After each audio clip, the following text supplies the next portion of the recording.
In this tutorial, I'll show you how to create this image by using Blender and Stable Diffusion XL. I'll use a basic primitive mesh to create a simple prototype scene for the Stable Diffusion.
Please render the image and import it in Stable Diffusion.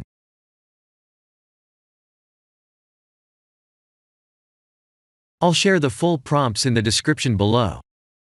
Please set the preprocessor to none, and select the correct depth model.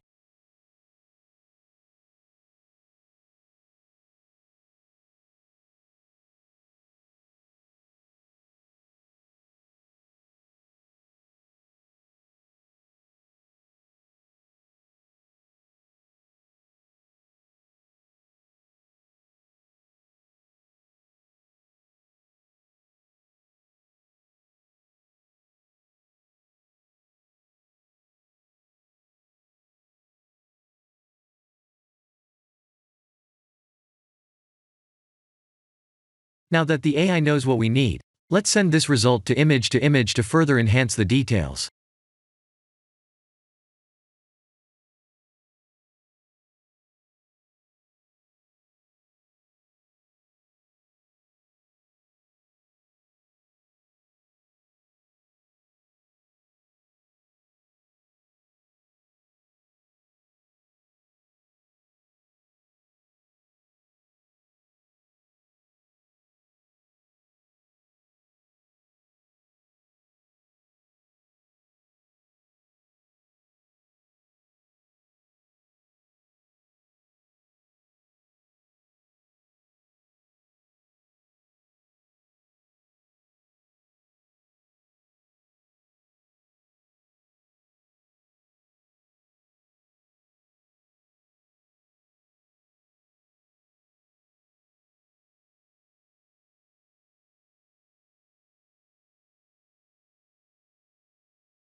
This is the end of the tutorial. Thank you for watching.